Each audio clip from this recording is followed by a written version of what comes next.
Namaskar, a warm welcome to World News, an Indian perspective on All India Radio. This is Napanita Adhikari and with me is Aditi Lumba bringing glimpses of the major developments of the day from across the globe. Over the next half an hour, we shall bring you the latest from the world of politics, economy, sports, entertainment and more. The headlines. India hands over the Padma Vibhushan conferred to late PM Shinzo Abe to Mrs. Aki Abe. PM Narendra Modi addresses UN World Geospatial International Congress. India supplies 13th medical assistance batch to Afghanistan. UNGA votes against Russia. India and UAE ties witnessing unprecedented momentum, says Commerce and Industry Minister Piyush Goyal. Germany to rush the delivery of IRIS-T SLM systems to Ukraine. India hosts 6th India-Norway Joint Working Group meeting. And in cricket, India beat South Africa by 7 wickets in third and final ODI in Delhi to sweep the series 2-1. Padma Vibhushan Award conferred upon His Excellency Mr. Shinzo Abe, former Prime Minister of Japan, was handed over to his wife Mrs. Aki Abe by Indian Ambassador to Japan Sanjay Kumar Verma on Tuesday. Prime Minister Narendra Modi emphasized the need for an institutional approach by the international community to help each other during a crisis. Terming the COVID-19 pandemic as a wake-up call, he said global organizations like the United Nations can lead the way in taking resources to the last mile in every region. He said hand-holding and technology transfer hold the key in fighting climate change. India's development journey, two pillars are technology and talent. Technology brings transformation. India is the world's number one in real-time digital payments. If you venture out, you will see even the smallest vendors even prefer digital payments. Similarly, it was through technology that we helped the poor during COVID-19. Addressing the United Nations World Geospatial International Congress being held in Hyderabad via video message, Mr. Modi said India is a young nation with great innovative spirit. Welcoming the delegates, the Prime Minister said the city is known for its culture and cuisine, its hospitality and high-tech vision. Underlining the theme of the conference, Geo enabling the global village, no one should be left behind, the Prime Minister said India has been working on a vision of Antyodaya, which means empowering the last person at the last mile in a mission mode. It is the vision that has guided us in last mile empowerment at a massive scale, banking 450 million unbanked people, a population greater than that of the USA, ensuring 135 million uninsured people, about twice the population of France, taking sanitation facilities to 110 million families and tap water connection to over 60 million families. India is ensuring no one is left behind. The Prime Minister highlighted the role of geospatial technology in driving inclusion and progress and gave examples from the programs like PM Gati Shakti Master Plan and the Digital Ocean Platform. He added that the collection, generation and digitization of geospatial data have now been democratized. Earlier in the day, Union Science and Technology Minister Dr. Jitendra Singh formally inaugurated the second UN World Geospatial Information Congress. He suggested that research in the emerging geospatial information sector should be strengthened by all stakeholders and assured that India will play a key role in this endeavor. The second United Nations World Geospatial Information Congress is being held in Hyderabad till October 14th. The theme of the Congress this year is Geo-enabling the global village. No one should be left behind. India has supplied the 13th batch of medical assistance consisting of essential medicines and surgical items to Afghanistan. All items were handed over to the authorities of the Indira Gandhi Children's Hospital in Kabul. Till date, India has supplied almost 45 tons of medical assistance, which included essential life-saving medicines, anti-TB medicines, 500,000 doses of COVID vaccine and surgical items. In addition, India has also supplied 40,000 metric tons of wheat for the Afghan people. India has decided to set up fast-track mechanism in UAE to resolve issues faced by Indian businesses and investors in UAE. Co-chairing the 10th meeting of the India-UAE High-Level Joint Task Force on Investments in Mumbai, Commerce and Industry Minister Piyush Goyal informed this. Mr. Goyal said India-UAE relations also witnessing unprecedented momentum and large number of opportunities for cooperation exist in key sectors like infrastructure and technology. Both countries also decided to explore establishment of efficient and integrated single-window solutions and virtual trade corridors to reduce time and cost in trade. Sheikh Hamad bin Zayed Al Nahyan, member of the Executive Council of the Emirate of Abu Dhabi, said several significant milestones have been reached to enhance the relationship between the two countries. A joint task force was established in 2013 to promote trade, investment and economic ties between UAE and India. This is the first meeting of the joint task force since the signing of the India-UAE Comprehensive Economic Partnership Agreement, CEPA, in February. The CEPA is a major trade agreement set to transform bilateral economic, trade and investment ties and propel economic growth. Both these historic landmarks provide a clear roadmap for continued strengthening of the comprehensive strategic partnership between the two countries at an accelerated pace. In today's Hotspot section, we bring you a news commentary on changing dynamics of India's foreign policy. It has been written by Professor Chintamani Mahapatra, editor, Indian Foreign Affairs Journal. India was known as an emerging power for decades. The success of India's role in world affairs during the last 8 years of the Narendra Modi government has now led to India's ascent as an influential global power.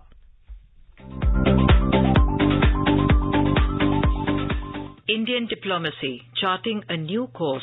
Script by Professor Chintamani Mahapatra, Honorary Chairperson, Kalinga Institute of Indo-Pacific Studies and Editor, Indian Foreign Affairs Journal. In terms of using her military capability to tackle the deadly menace of cross-border terrorism, the Modi government showed how to judiciously use force to decimate terrorist groups based in Pakistan with the surgical strikes without escalating any conflict with Pakistan. By deploying Indian troops and military equipment along the line of actual control, or LAC, and by even responding to the brutal attack by Chinese troops in the Galwan Valley. The Indian government has shown that 1962 war is a thing of the past. By becoming the first responder to natural disasters in the neighborhood, such as the earthquake in Nepal, water crisis in Maldives, and the unprecedented financial crisis in Sri Lanka, India showed her large-heartedness. By providing India-made free COVID-19 vaccines among South Asian countries, India has exemplified her neighborhood-first policy. By engaging the vast Indian diaspora around the world in more constructive and expansive ways than before, following a proactive policy of helping Indian nationals in distress in foreign countries and even evacuating Indian citizens from conflict and war zones such as Afghanistan after US troops withdrawal and Ukraine after the Russian invasion. The Modi government has demonstrated how India can protect its national interests and Indian nationals in far-flung areas of the world. India's role in disaster management and in airlifting people in distress from conflict zones also has enhanced India's soft power. India has assisted nationals of other countries as well to evacuate from places such as the crisis-hit Yemen, from where nationals of 41 countries were evacuated. Today, India exercises more power around the globe than ever before. India is a hub of pharmaceutical manufacturing since long. India was one of the handful of countries that could invent its own vaccine to face the challenge of COVID-19 pandemic and not only protect its own people, but also export the vaccines at affordable prices to about 100 countries. This has won global appreciation for successfully addressing the global health crisis. In addition, yoga system today has become an acceptable method of staying physically and mentally healthy for people from various ethnicities, race and religion. India's emerging soft power received international recognition with the UNGA resolution of 21st June as the International Day of Yoga. India is in the forefront of fighting the climate crisis despite being a country with very low emission of greenhouse gases compared to Western developed countries and China. India's leadership role at Paris Climate Conference and Prime Minister Narendra Modi's single-minded determination to promote renewable sources of energy and India's commitment for net zero emission by 2070 are clearly indicative of a new India that plays a crucial role in addressing problems of global commons. India remains deeply committed to work with partners on the International Solar Alliance, the One Sun, One World, One Grid initiative, and the Coalition for Disaster-Resilient Infrastructure in her pursuit for climate action and climate justice. India stands ready to support any collective and equitable endeavor to protect the environment and to further global wellness. Lifestyle for Environment, or LIFE, as declared by Prime Minister Narendra Modi in Glasgow on the sidelines of COP26, is a homage to Mother Nature. India under the Modi government is also a confident India, boldly adhering to the principle of strategic autonomy. It does not allow external powers to coerce or influence decision-making. This is reflected from India's approach towards the Russia-Ukraine conflict. India has refrained from taking any sides. New Delhi provided humanitarian assistance to Ukraine, but it did not support the sanctions policy of the Western countries. India has always said that the two sides should give diplomacy a priority. The Prime Minister reminded that this is not the era of war. India has bought Russian oil despite opposition from various quarters, keeping in mind her core national interests and by not bowing to considerable external pressure. Ukraine conflict continues to rage. India is on the side of peace and respect for the UN Charter and its founding principles. India is working for the collective interests both within the UN and outside in finding an early resolution to the conflict. The Indo-Pacific too witnesses fresh concerns in recent times,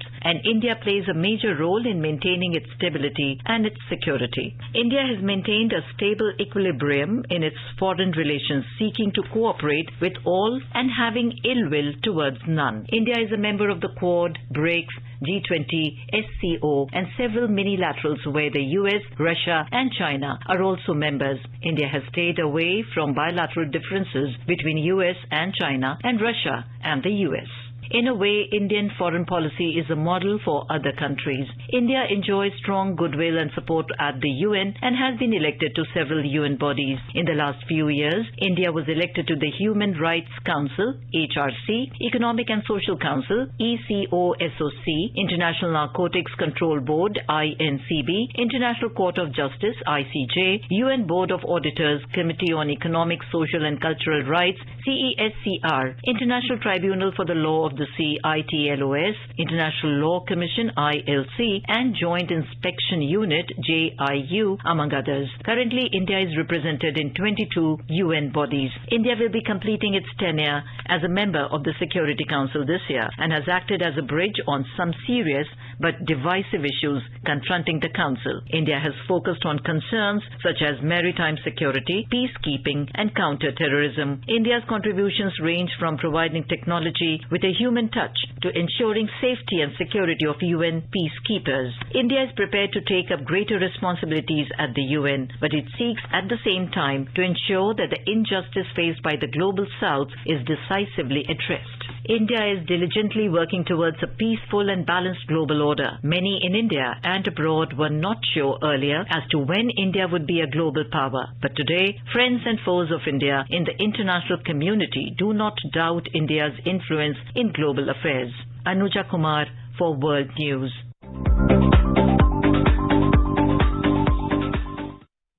The United Nations General Assembly voted on Monday to reject Russia's call for the 193-member body to hold a secret ballot later this week on whether to condemn Moscow's move to annex 4 regions in Ukraine. The High Commission of India, Dhaka, organized a flag-off ceremony for the 100-member Bangladesh youth delegation to India on Tuesday in Dhaka. The delegation will embark on its visit to India on October 12th. During their week-long visit, they will be interacting with key personalities and institutions in India, ranging from the government, educational, business and science and technology fields. The delegation will also be visiting sites of historical and cultural significance in India. The Belarusian President Alexander Lukashenko on Monday announced the formation of a joint unit of Belarusian forces with the Russian army. Mr. Lukashenko said that the move was due to growing tensions on Belarus's border with Ukraine. He said that it was necessary to bolster security. However, he did not elaborate on where the troops would be deployed. The Belarusian president also claimed that Ukraine was planning an attack on his country.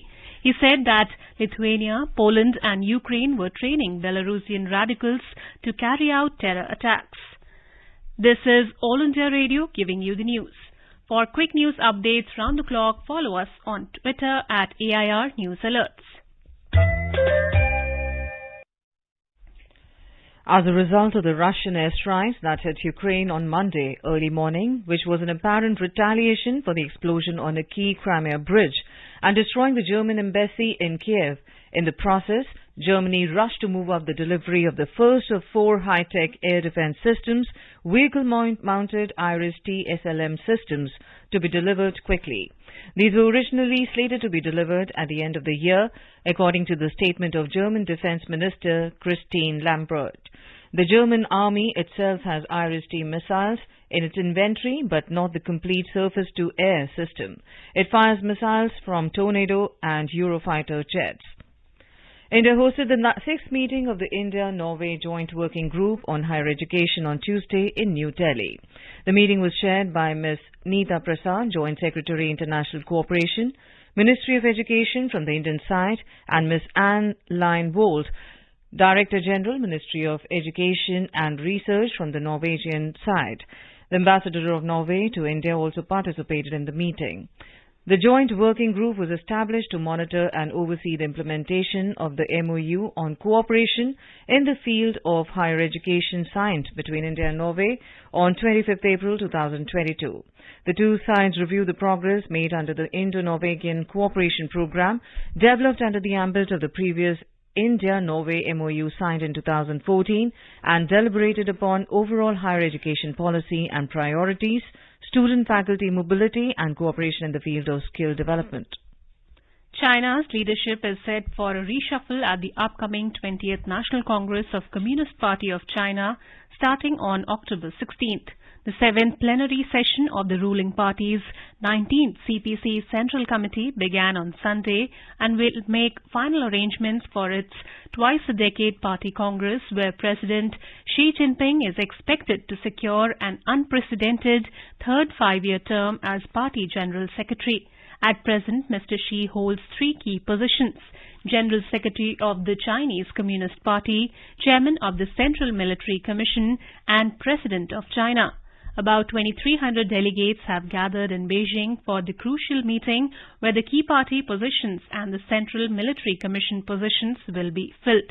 The delegates will also approve a new list of members for the Central Committee, the party's top leadership body made up of about 300 political elites.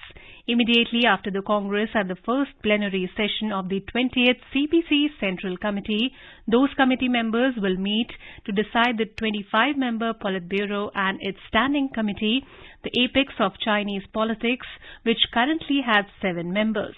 Experts say the most important decisions are usually made ahead of the party Congress, and the Congress is largely a formal occasion to legitimize and communicate those decisions to delegates. Over the past 75 years since independence, India's largest public service broadcaster, All India Radio, has been the proverbial storyteller for crores of people across the country. All India Radio is celebrating 75 years of freedom with a series, Azad Bharat Ki Baat Akashvani ke Saath. It showcases the journey of India since independence in various walks of life through the storytelling of All India Radio. In today's episode, we bring you the story of great personalities who received the Dada Saheb Phalke Award till year 2000.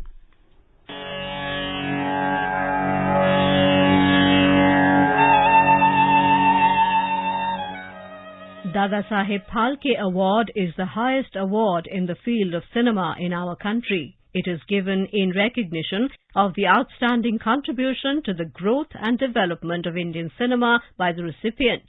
The first award was given to Hindi film actress Devika Rani in 1969. There have been 52 awardees so far. Actors Prithviraj Kapoor and Vinod Khanna are the only posthumous recipients.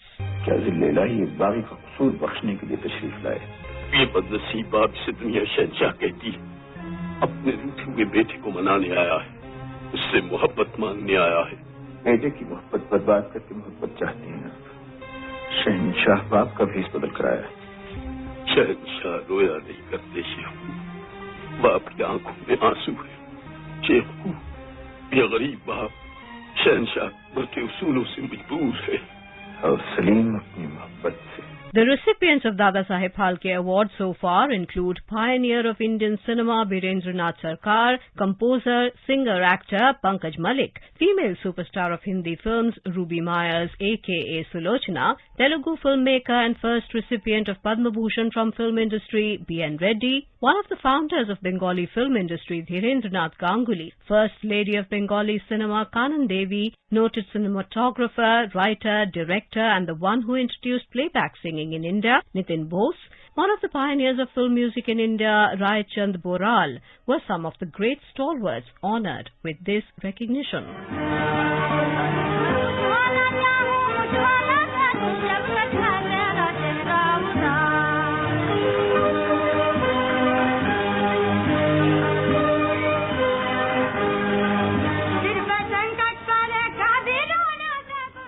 Sohrab Modi, actor and filmmaker, is credited with bringing Shakespearean classics to Indian cinema and noted for his delivery of Urdu dialogue. Hindi actor-director Paidi Jayaraj is known for portrayal of Indian historical characters. One of the greatest composers ever, Naushad, was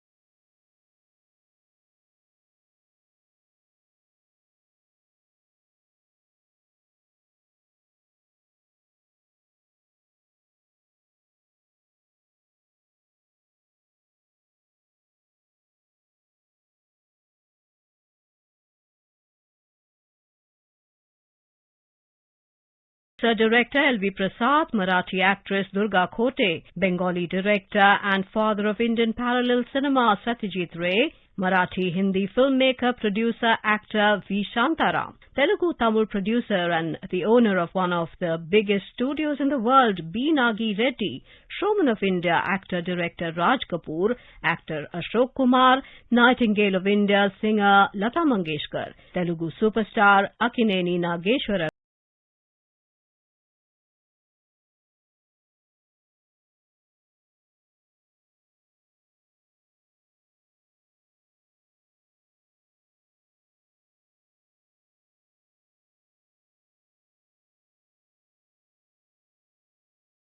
Pendharkar, Assamese composer and bard of Brahmaputra Bhupen Hazarika, Hindi lyric writer Majru Sultanpuri, tragedy king superstar Dilip Kumar, Kannada superstar Rajkumar, great Tamil actor and Marlon Brando of Indian cinema Shivaji Ganesan, lyricist Kavi Pradeep, producer-director B.R. Chopra, writer-director, producer and pioneer of middle-of-the-road cinema Rishikesh Mukherjee, playback singer Asha Bhosle have also received the Lifetime Achievement Award till the year 2000. In tomorrow's episode, we will bring you the story of the rest of the great personalities who received the Dada Saheb Phalke Award from 2001 onwards.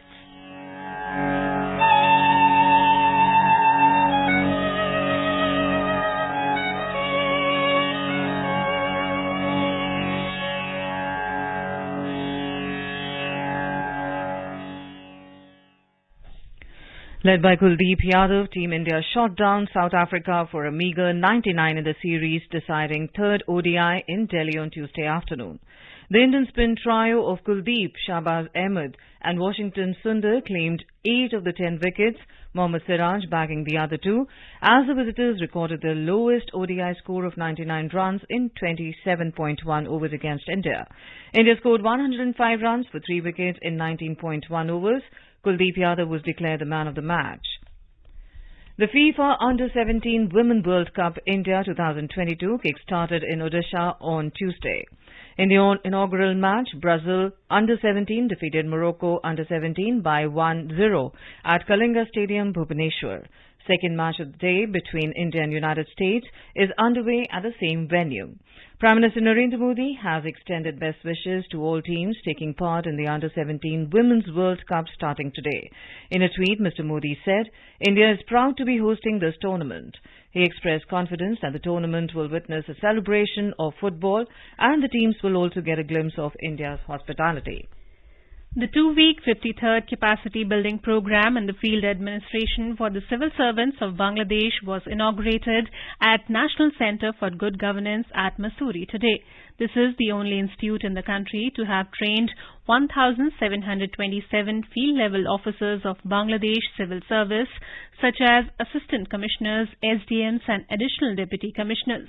The Capacity Building Program for Civil Servants of developing countries aims at equipping them with cutting-edge knowledge, skills and tools to deliver and design effective public policy in an increasingly complex and interdependent world. During the program, the participants will also be taken to see various developmental works like Delhi Metro, Smart City, Morarji Desai National Institute of Yoga, Central Information Commission and Election Commission of India. Now let us take a look at the major developments around the world as reported in the foreign press. New York Times notes Israel and Lebanon reach landmark maritime agreement. The Washington Post writes, Hungary's Orban says Trump in the hope for peace in Ukraine. The Guardian writes that a Democratic senator threatens to freeze weapon sales to Saudi Arabia over support of Russia. South China Morning Post says China's latest main battle tank could soon be ready for service. The Japan Times writes, experts sound alarm over violent speech ahead of U.S. midterm elections. The Financial Times says the French government threatens to intervene in the energy workers' strike. And the Wall Street Journal writes, Russia resumes strikes after mass bombardment of Ukraine. The Sensex and the Nifty today fell around 1.5%. Both indices declined amid negative cues from the global share market. The Sensex closed below 57,200 level, while the Nifty settled below 70,000 mark. A quick look at the headlines once again. India hands over the Padma Vibhushan conferred to late PM Shinzo Abe to Mrs. Aki Abe. PM Narendra Modi addresses UN World Geospatial International Congress. India supplies 13th Medical Assistance Badge to Afghanistan. UNGA votes against Russia's call for secret ballot. India and UAE ties witnessing unprecedented momentum, says Commerce and Industry Minister Piyush Goyal. Germany to rush the delivery of IRIS-T SLM systems to Ukraine. India hosts 6th India-Norway Joint Working Group meeting.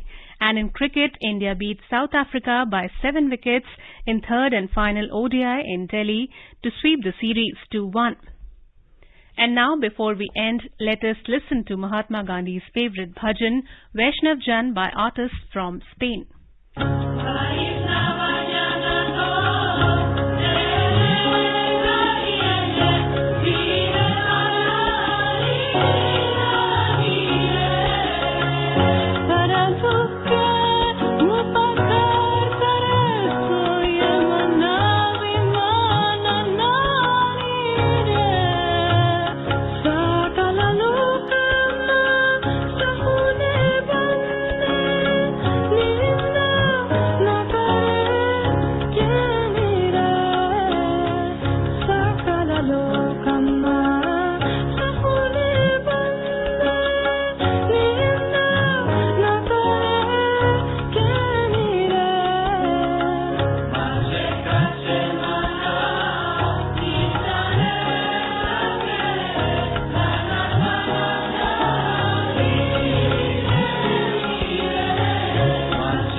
with that, we end this bulletin. We'll be back at the same time tomorrow with the next edition of World News.